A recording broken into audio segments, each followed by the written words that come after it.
the jinn who chose to be human, a timeless love story of forgiveness and becoming real. In a poor village near the edge of a semi-desert, where chants still echoed over thatched rooftops, and time seemed frozen on cracked mud walls, lived a girl named Jaba. They called her the beggar's daughter, but she never saw herself as small. Jaba lived alone, no parents, no home, no one waiting at the end of the day. And yet, in her eyes, there was something no one else had, not even the wealthiest in the village, a strange calmness, as if she had long accepted that everything in this world was temporary. Each morning, Jaba tied a faded piece of cloth into a small bundle, a dry piece of bread, an old scarf, a few chipped clay bangles. She walked down the dusty red paths, under trees quivering in the hot wind, knocking on doors with a quiet smile to ask for food. But no one ever saw her bow her head. The villagers whispered, "She begs like a princess." But no one despised her. She didn't make them pity her, she made them ashamed. Ashamed because they had everything, and still felt empty. One noon during the month of Chaitra, with the sun burning even the shadows, Jaba didn't return the usual way. She took a path few dared toward an ancient, forgotten well buried beneath a gnarled banyan tree, silent and knotted like a sealed witness of time. She sat on a stone beside the well, wiping sweat from her brow. The heat stabbed her lungs. Out of habit, she leaned over and peered down the shaft, only to find her own reflection and a pit of darkness swallowing light. But this time, something changed. A soft blue smoke began to rise from the bottom. It was light like mist, but carried a scent ancient and unfamiliar, as if from a previous life. Jaba squinted. The wind stopped. Time stood still. And then, he appeared. A figure, human, or something like human, emerged from the smoke.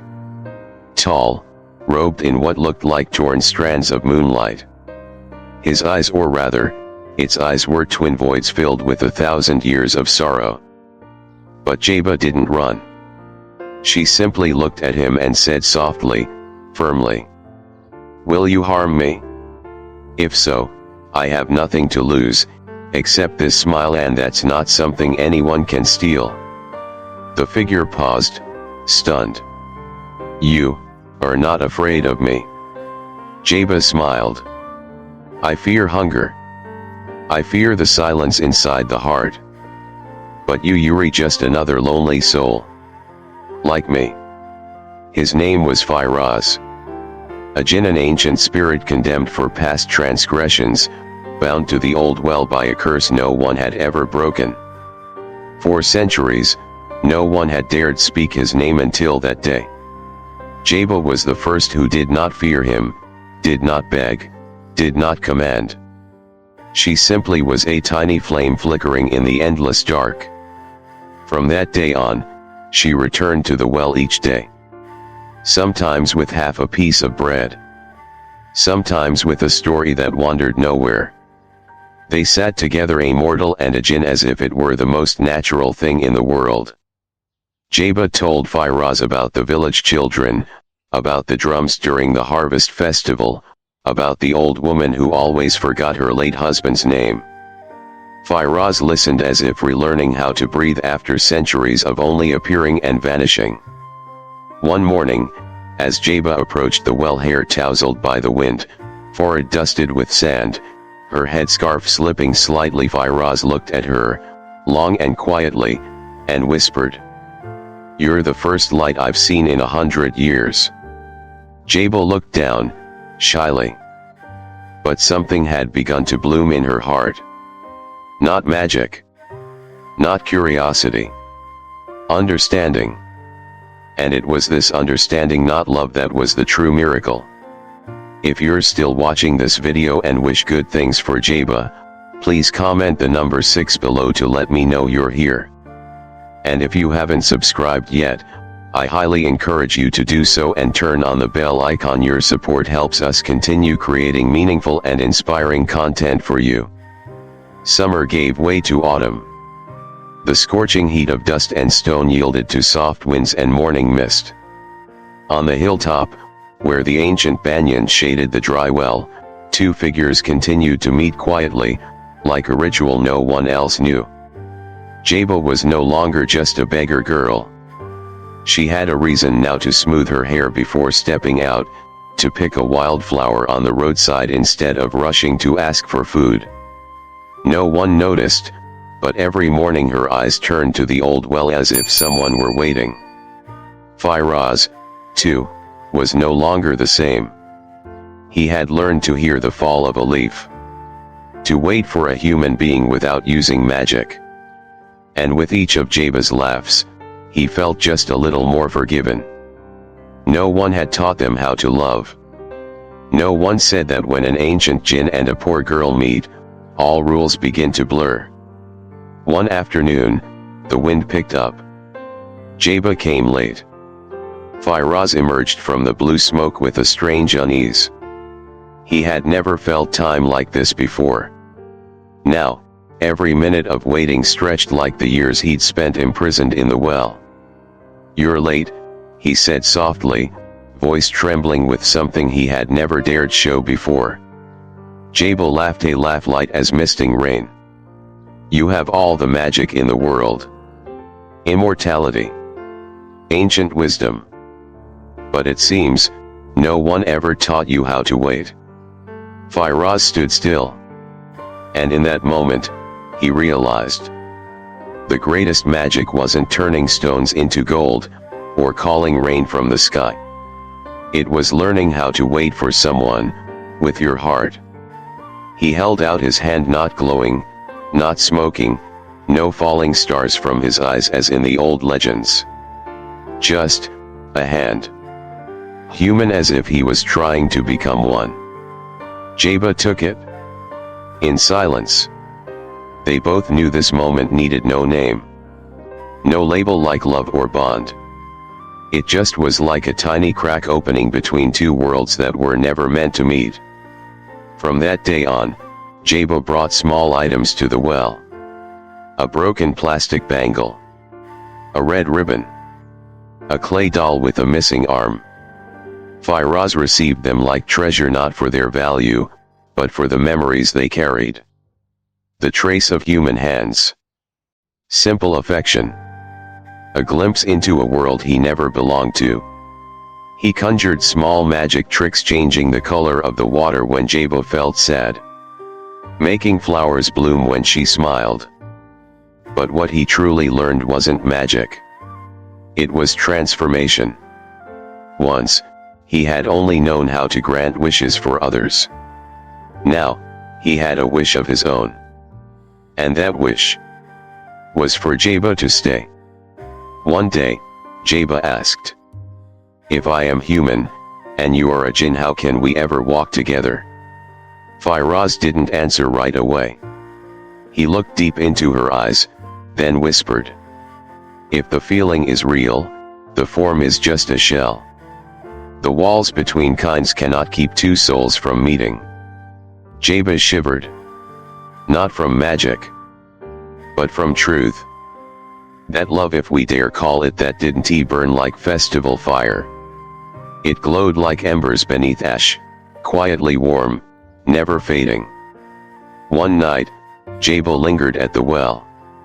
The moon was high. The breeze was cool. She pulled a peacock feather from her pocket, something her mother had once given her to ward off evil spirits. She held it, turning it gently in her fingers, then said softly, "I used to believe this feather could protect me from darkness. But now I think, there are things darker than night. Like when we lose faith." Firaz said nothing. He simply touched the feather, and in that moment, it glowed. Not from enchantment, but from the emotion accepted. Jaba gasped. A warmth traveled through her palm. And Firaz whispered, "You were late.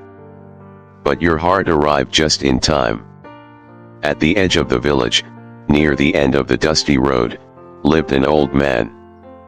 People called him Babuji, not a title, not a nickname, but a whisper of reverence, the Old One.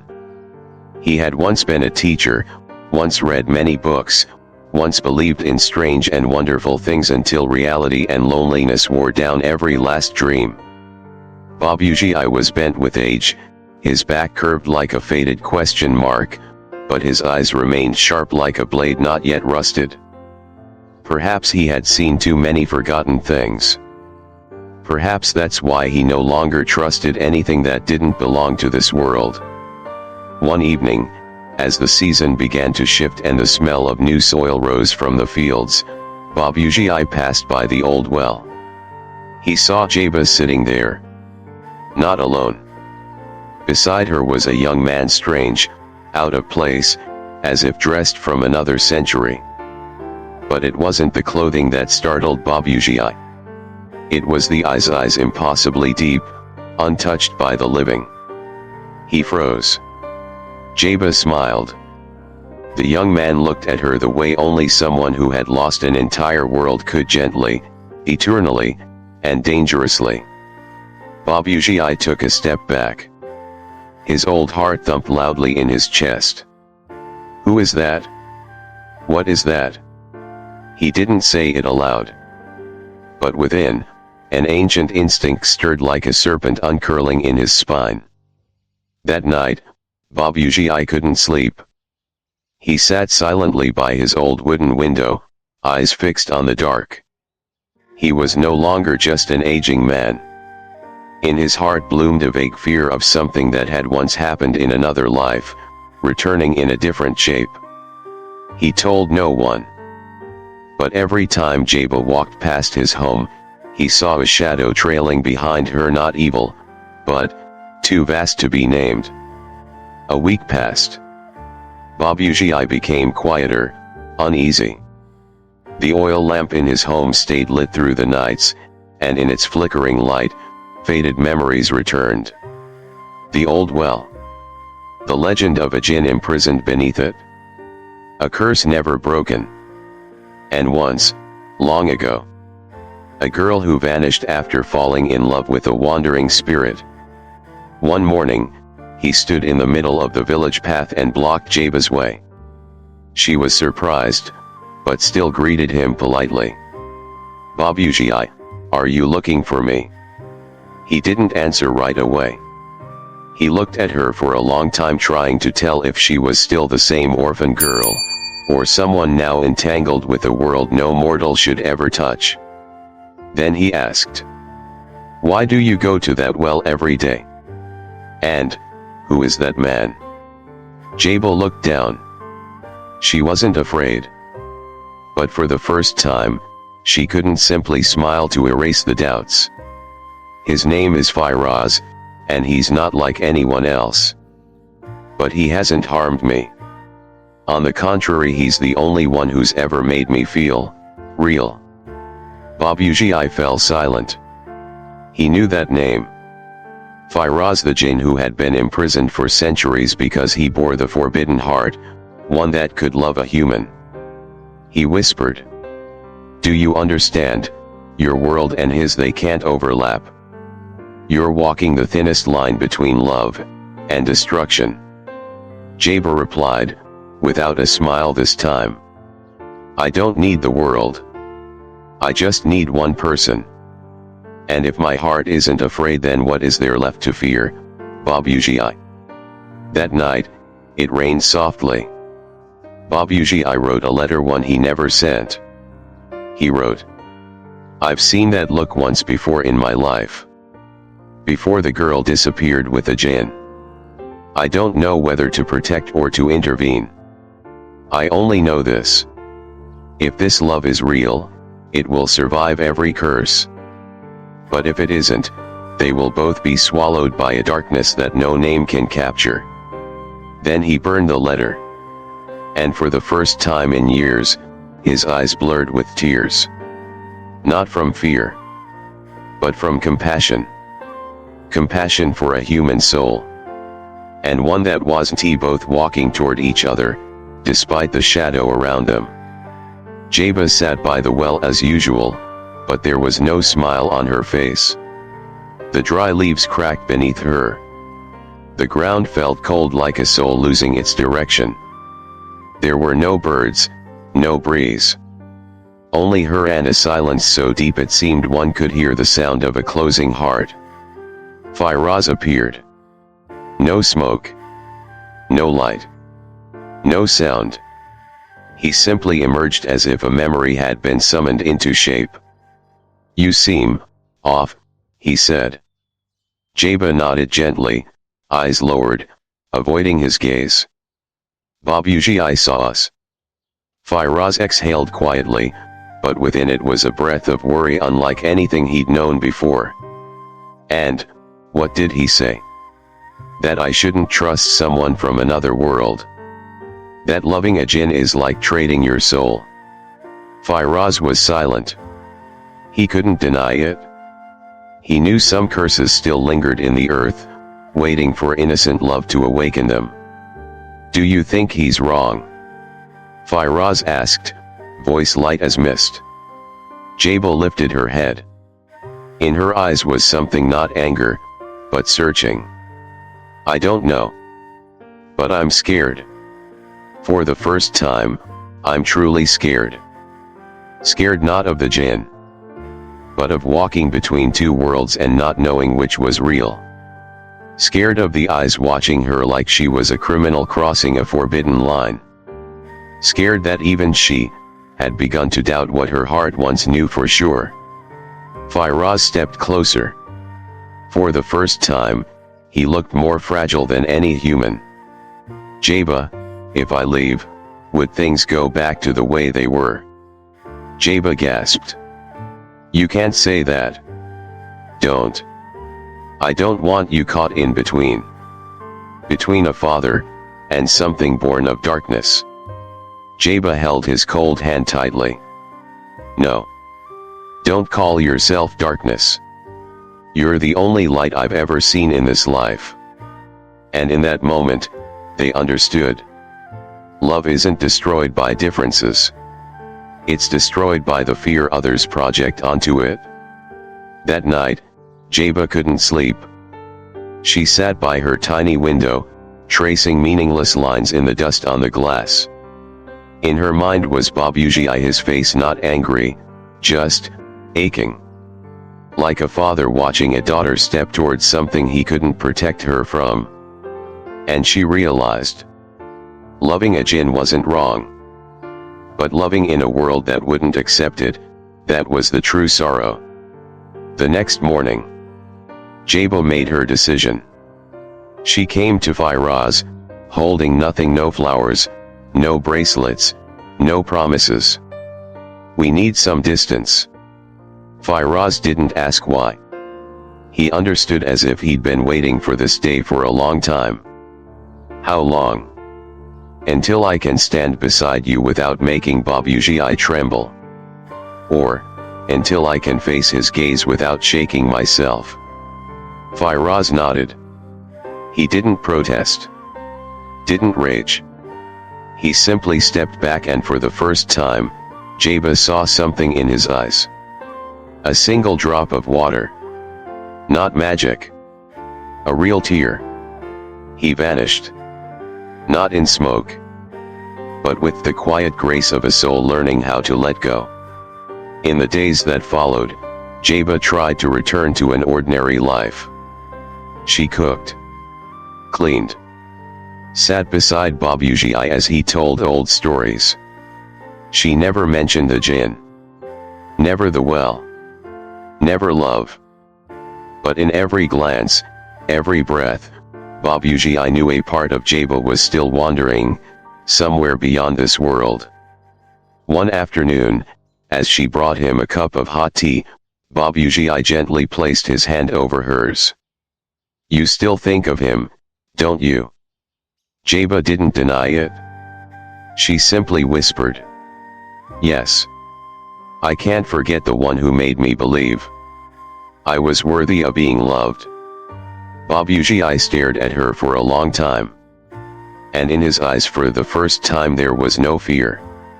Only concern, for a heart too pure choosing a path far too rough. After that farewell, Firoz never returned to the old well. He wandered the pathways of the human world, places a jinn had only ever known through the murmurs of wind and memory. No one recognized him. To others, he was just a stranger with quiet eyes and a smile that didn't quite belong to reality.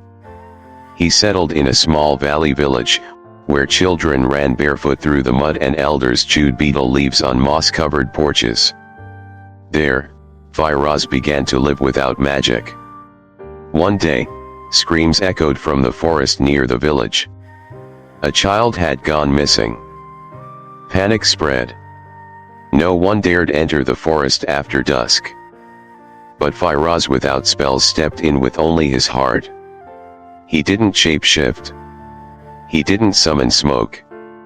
He followed the crying, step by step, and when he found the child trembling in the hollow of a tree, he sat down and sang a lullaby in an ancient tongue, a forgotten melody from a mother, in a lifelong past. The child stopped crying. And Firoz, who once only appeared when people made wishes, became the wish no one dared speak aloud. From that day, he helped strangers without ever leaving a name. He nursed dying trees with hands of care, repaired an abandoned well at a forgotten shrine, listened quietly to a senile woman's stories just so she could call someone son one last time. And he learned. To be needed doesn't require magic.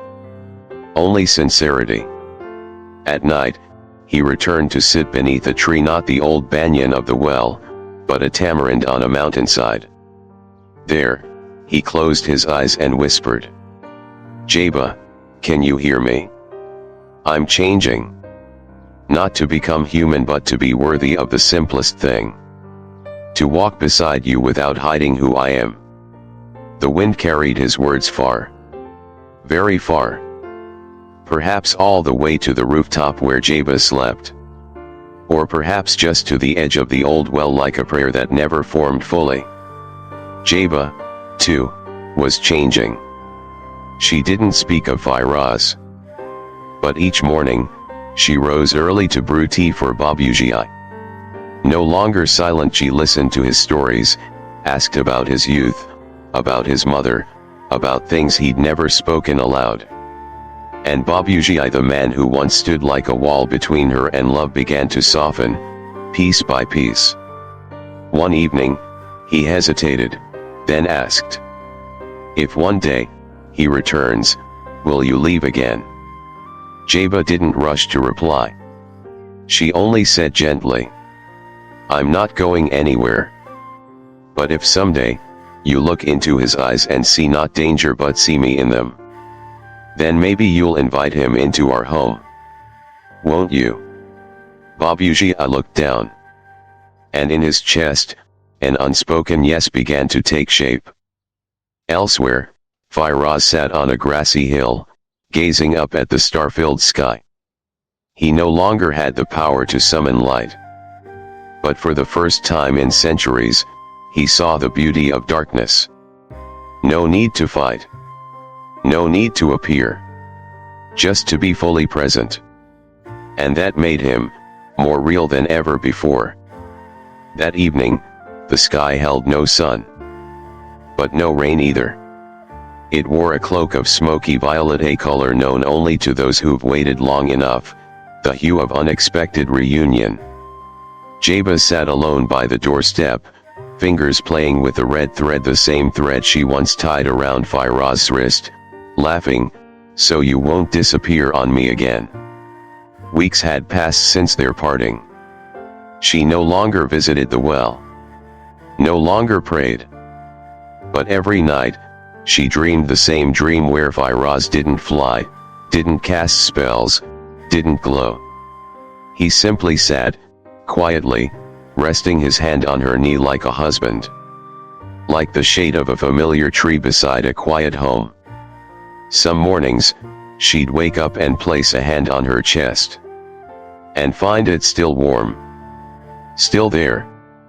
That twilight, Jaba stepped into the back courtyard, following the old path that led toward the well. She didn't plan to go far, only to look from a distance. A way of calling out something she didn't dare name. Then she stopped. There, standing beneath a leafless almond tree on the dirt road, was him. Not glowing, not dazzling. Just a man in a simple cotton tunic, his long hair loosely tied, holding a small satchel in his hand. Firaz no longer a jinn. Or rather, a jinn who had chosen to live as someone no longer needing power to be seen by the one he loved. Jeba didn't step forward right away. She looked at him closely, as if by looking long enough, she would know if he was truly real.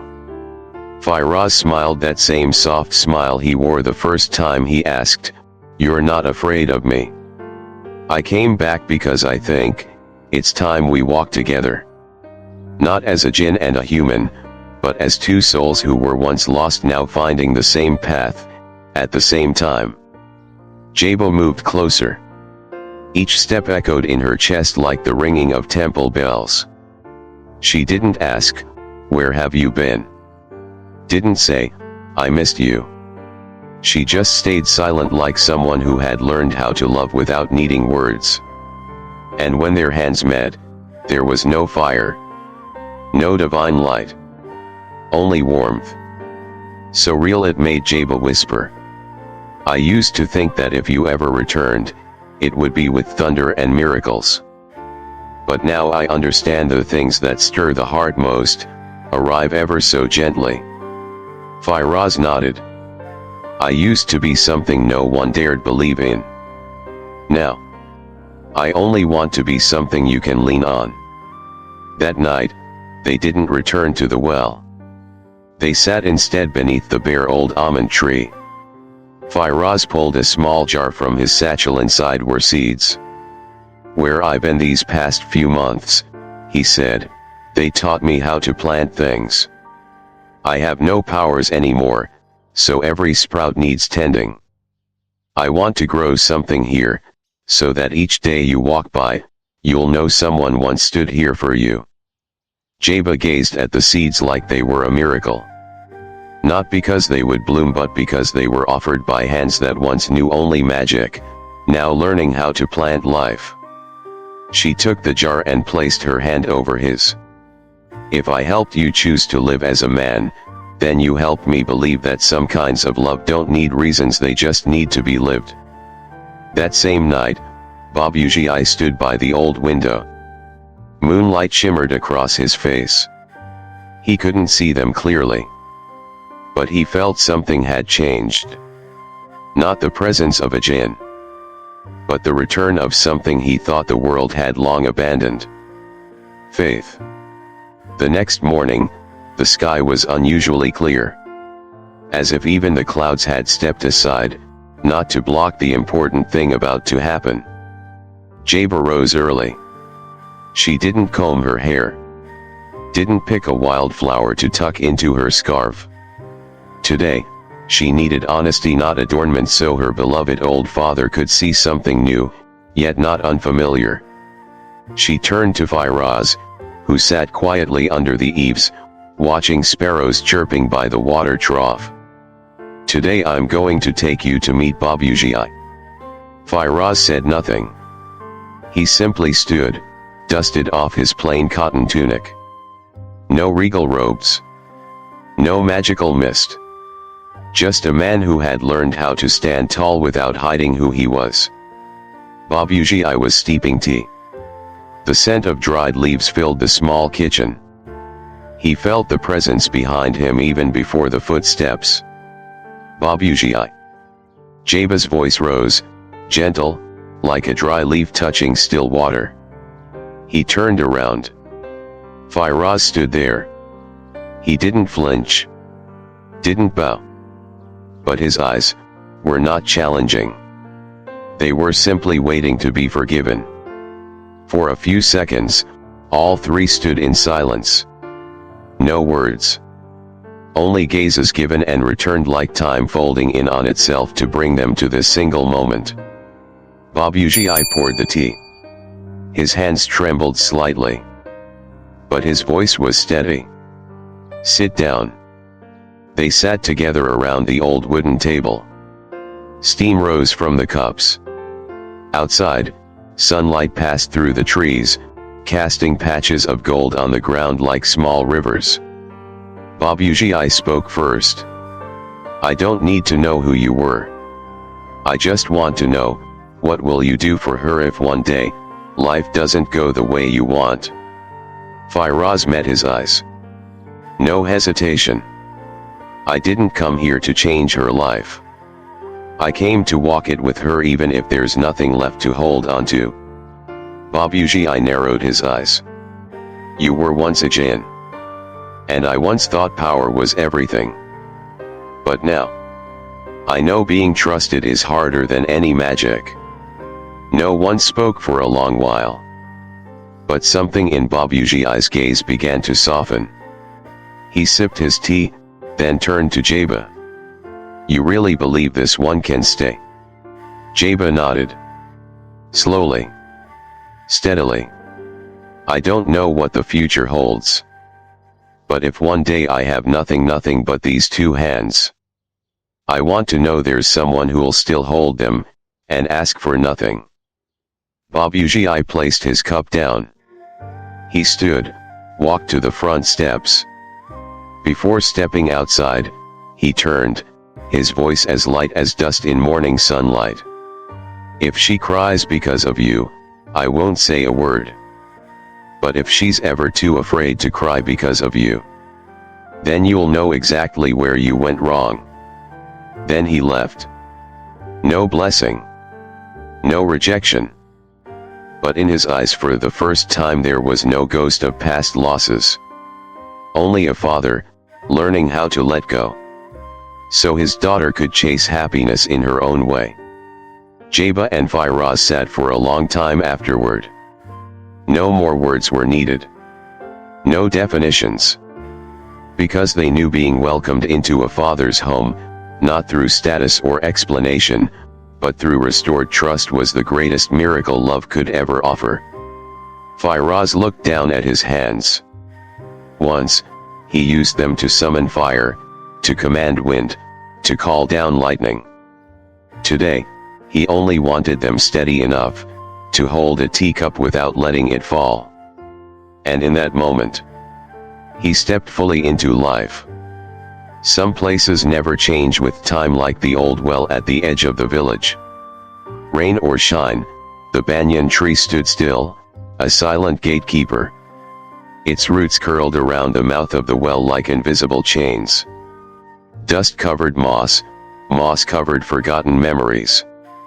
It was once where Firaz had been imprisoned for centuries. A place he believed would be his grave unremembered. Today, he returned. Not to go back, but to begin again. Jaba walked beside him, holding a basket of seeds. Simple things: basil, wild daisies, bougainvillea, and a few lotus seeds. The kind her mother once said. Where there are lotuses, there will always be cleansing. Firaz knelt beside the well. He placed his hands on the soil. No spells. Just touch. And he whispered, "This place that once caged me will now become a place that grows life." They dug the soil with their bare hands. Jaba laughed and said, "Who would have thought I'd one day see a jinn clawing at dirt like a vegetable farmer?" Firaz chuckled too, covered in dust. "There are punishments I never feared. But the price of freedom is daring to bow before the earth." They planted each small seedling around the well, forming a circle of life, a mandala of leaves and roots. At the center, Firaz placed a single peacock feather, the same symbol once tied to magic. Now, he turned it into a marker, a reminder. From now on, no one will be imprisoned here again, not even myself. The villagers began to notice. They passed by, seeing Jaba and the stranger building trellises, mixing mud, shaping earthen walls. No one asked questions. But they lingered longer. An old woman brought a bowl of water. A young man offered a handful of mustard seeds. The old well, once a place of fear, had quietly become a place where people sent their hopes. No one spoke Firaz's name. But everyone felt it. Anyone who passed by that garden left breathing a little lighter, as if something ancient had quietly been shed from their soul. That evening, as the sun dipped below the horizon, Firaz stood alone by the well, gazing down. The water was clear. It reflected the sky and himself. But this time, he recognized the face. Not as a cursed spirit. Not as a jinn. But as a part of this world. Jeba stepped beside him. She said nothing, just stood with him. And together they looked into the water. Not to mourn the past, but to witness how forgiveness had taken root. If this place was your grave, Jeba whispered, then today, it's our field. Firaz nodded. And within him, for the first time since his birth as a jinn, arose a new feeling. Belonging. That night, under the banyan's shadow, they lit a fire and brewed their first cup of tea from mint they had grown themselves. Firaz sipped it. It was bitter. Jeba laughed. It's bitter. But it's real. Firaz looked at her, eyes glowing like campfire light. Real is what I choose. Even if it's bitter. If you're still watching this video and praying for blessings upon Jeba, please comment the number 8 below to let me know you're here. And if you haven't subscribed yet, I kindly encourage you to do so and click the bell icon. Your support helps us continue creating meaningful content to inspire and uplift you. The village entered its festival season. Laughter and music rang down the dusty lanes. Children wore handmade paper masks. Grown-ups wrapped rice cakes, hung lanterns from thatched roofs. The air was filled with the scent of fresh sticky rice, stove smoke, and the bamboo flute echoing from the village green. This year, for the first time, the villagers chose to hold the celebration beside the old well, something no one had ever dared before. Ever since Jeba and the kind-eyed stranger had turned the area into a garden, it had become a gentler part of the village. No longer feared, it now resembled an old man who had just learned to smile. Babuji, dressed in his worn white tunic, stood at the edge of the festival. His eyes still followed his daughter, but no longer with worry. Only calm and trust. Jeba, in her patched sari, walked beside Firaz, who wore a deep indigo tunic gifted by the villagers. He walked slowly, quietly watching each light, listening to each laugh, as if learning how to live among brightness without being afraid he might dim it. Someone waved. Someone else offered him tea. A child ran up and handed Firaz a sticky rice cake. For the first time, he was touched by the human heart. Not as a jinn, but as a man among men. But then, a strange voice rose from the crowd. You're still the same. Even without magic, those eyes haven't changed. Firaz turned. A woman stood before him, slim, long dark hair, wearing a black cloak trimmed in crimson.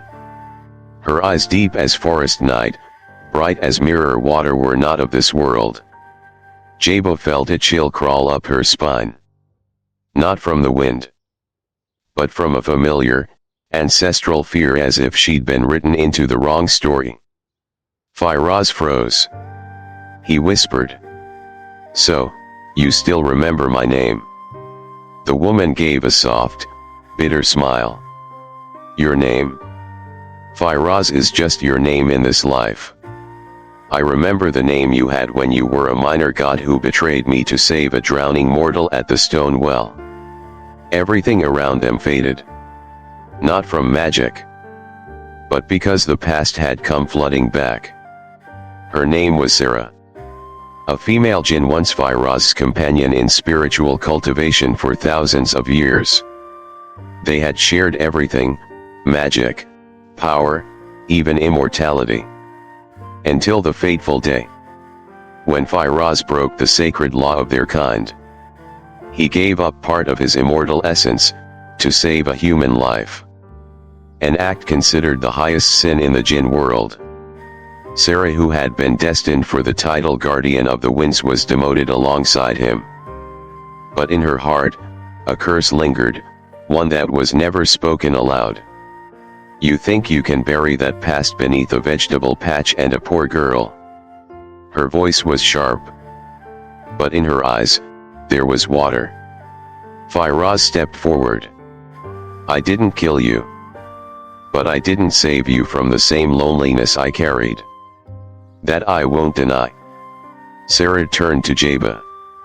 And you, do you even know that he once abandoned heaven to save someone just like you?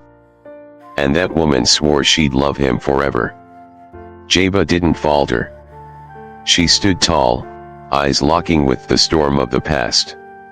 If that love was real, then I thank you, because he lived long enough for me to meet a man who has learned how to atone.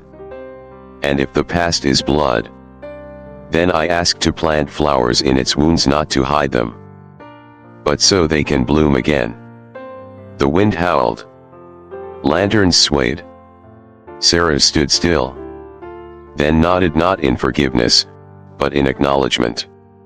If there is a woman who could make a jinn abandon everything to live like a man, perhaps you are that woman. She turned, and walked into the night. No magic. No disappearance. Just leaving like a memory released at last. When she disappeared, Firaz collapsed beside the old banyan tree. He didn't cry, but his shoulders trembled slightly. Jaba sat down beside him, asking nothing. She simply said, softly, no one needs to erase the past to live. We only need someone willing to walk through it with us. Firaz nodded barely. And deep within his soul, a place once locked by laws and regrets, a door opened. 3 days after the festival, the weather suddenly turned cold. A wind blew in from the north, carrying a scent that didn't belong here. The scent of mountain stone, sacred fire, and holy ash. In the darkness, a strange sound echoed at the edge of the horizon. Like a bell, though no one had rung it.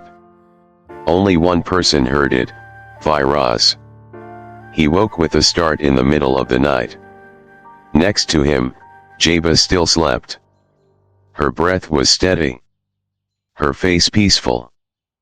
But outside, a silver light began to blanket the space, not moonlight, but a glow only ancient souls could perceive. He rose and stepped into the yard. There between the old well and the banyan tree stood 3 figures. No faces. Only cloaks.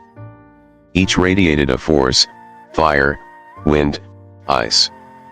One of them spoke, not with words, but directly into his heart. Firaz, you've reached the final boundary. Return as a jinn, keep your essence, lose your desire. Or go forward as a human, keep your heart, lose your immortality. Choose. Firaz wasn't surprised. He had known this day would come. Every jinn who left their realm would, one day, be summoned for judgment, or forgiveness. He bowed his head. Not out of fear, but because, now, he truly had something to lose. The next morning, Jaba woke up. Firaz was gone. She knew what had come. She stepped outside and found a folded note beneath Babuji's old teacup. Inside, it read, I'm not running away. I just need to know what I'm choosing, with hands that hold no magic. She didn't cry. She quietly changed clothes, brushed her hair, and went to the well. sat there, and waited. Meanwhile, Firaz stood inside a ring of fire conjured by the three jinn. They asked, "Do you accept return?" Firaz answered quietly, "No. You choose humanity? With sickness, limits, death and a fragile heart. Yes. You abandon magic forever."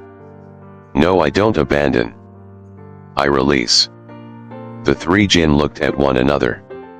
Then light exploded, not as destruction, not as punishment, but like an old cloak being lifted from a soul that had learned to stand on its own.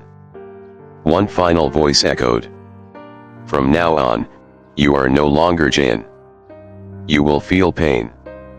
You will feel hunger. You will grow old. But, you will feel every gaze, every embrace, every tear fully. Forever human. No more, no less." And they dissolved into the wind. Firaz dropped to his knees, hands gripping the soil. He felt heavy. But within that weight was something real. That evening, Jaba still sat by the well. The sun was crimson like fire, the sky turquoise like jade. The wind played through her hair, lifting her headscarf like a prayer flag. A silhouette appeared at the end of the dirt path. No glow. No effects. No divine aura. Just a slender man, feet dusty, holding a sack of old seeds. Firaz. Jaba stood, not rushing. She walked to him, stopped before him. He looked into her eyes and said, "I'm home." She asked, "Did you bring anything with you?" Firaz opened his bag and took out a handful of soil. "This is the first patch of earth I touched, with human hands. No magic. Just earth. I want to plant it here where you once waited." Jaba smiled. And for the first time, her tears fell. Not from fear, not from goodbye, but from something that had just burst open in her chest. This love no longer had to cross worlds. It had become a part of this one. The northern wind turned on the straw rooftops. The garden around the old well had entered harvest season. Lush herbs, wild yellow chrysanthemums, lotus buds rising from cracked terracotta pots. Jaba and Firaz lived simply. No wedding. No contracts. No labels. But everyone in the village understood. They were one. Even Babuji no longer frowned. He even took Firaz fishing, taught him how to fold banana leaves, and sometimes patted his shoulder, as if he'd accepted him as a son-in-law in his heart, without needing to say it out loud. Then one morning, 3 strangers from the city arrived. They wore clean clothes, carried leather bags, small cameras, and yellow document copies. They hadn't come to beg or to worship. They came to investigate. Leading them was a silver-haired man with round glasses. Each word spoken as if he'd spent his life working with time and truth. At the village tea stall, he unrolled an old photograph. It showed a man with deep, solemn eyes. A face eerily similar to Firaz's. "This photo was taken in 1923, he said. "This man was named Miraz Khan, a Sufi scholar who vanished under mysterious circumstances while researching local folk beliefs around this ancient well. We suspect he never died. And he may be living under a different name today." Rumors spread through the village like wildfire.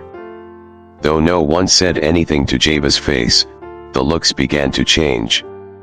Half belief, half doubt. Half fear, half curiosity. Babuji slammed his hand down on the table when he heard the news. "They've come to tear apart something we've spent a lifetime protecting." Jaba remained calm. But that night, she asked Firaz, Do you remember anything? Is it possible you once lived here, even before I was born? Firaz was quiet for a long time. Then he said, "There are dreams I don't dare believe are real. A rainy night. A man falling into a well. Prayers. A hand reaching upward, then swallowed by darkness. Maybe. I was Miraz Khan once. Before I became Firaz. Before I was locked into the body of a jinn."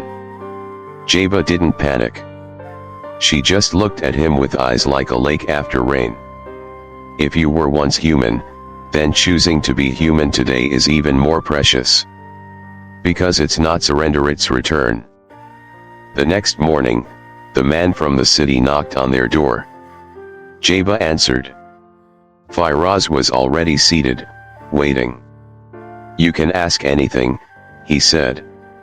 "Your name doesn't exist in any record. No birth certificate, no medical files. But your face matches 97% with a man who disappeared exactly 102 years ago. Who are you, really?" Firaz looked him directly in the eyes.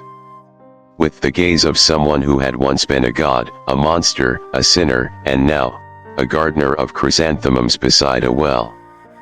"Who I am matters less than how I choose to live. If you came to demand proof of identity, I'm sorry. I have only two things to offer. The dirt on my hands. And the woman I love." The man was speechless. He looked at Jaba, then out toward the small garden, where sparrows danced among the vines. He spoke softly. "Maybe, some things are not meant to be explained." Then he left. No promises. No more photos. Only an old photograph, left on the windowsill in the late afternoon light. That night, Firaz held the photograph and stared at it for a long time. The man in the picture wore white robes, holding an open book, standing beside the well. Firaz whispered, "Miraz Khan, if you were truly me, then rest easy. This lifetime, I no longer search for truth in books. I find it in the folds of this girl's clothes, in the soil beneath my hands, and in every meal she cooks without needing a single spell."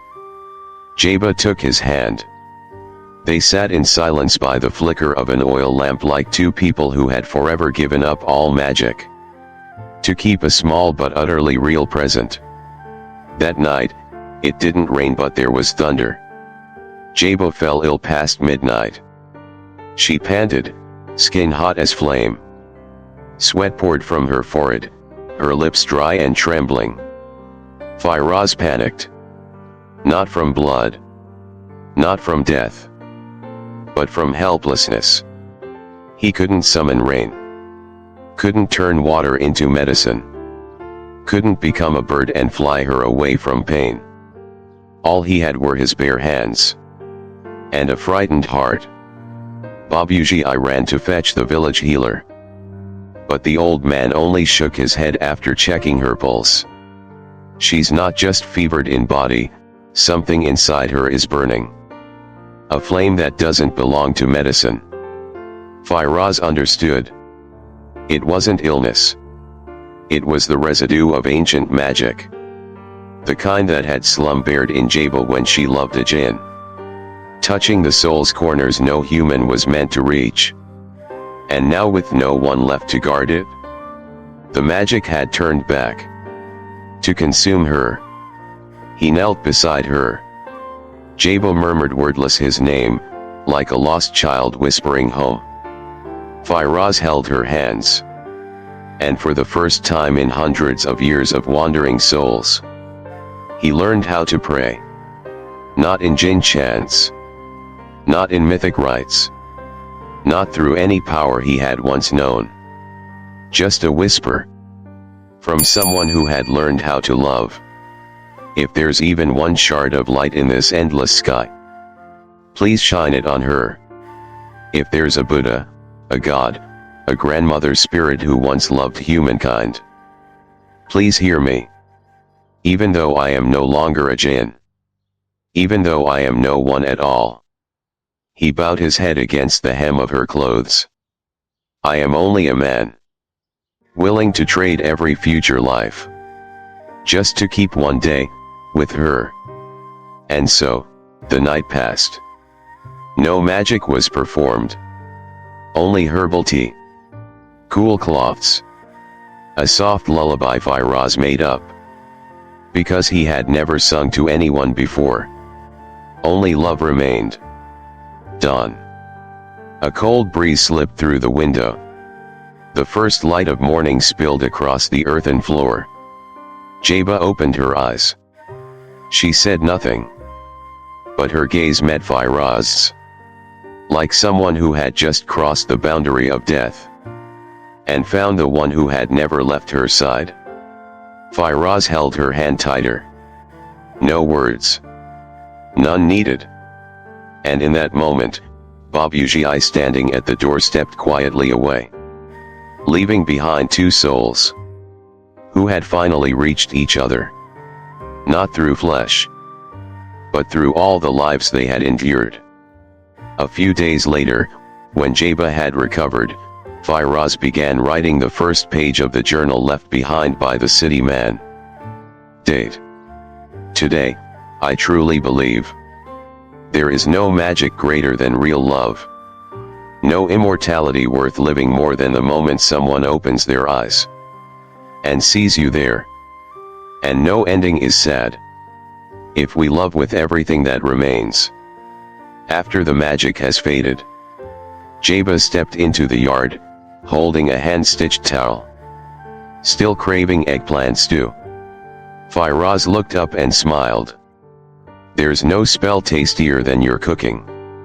They both laughed. And the sky, that day, opened into sunlight.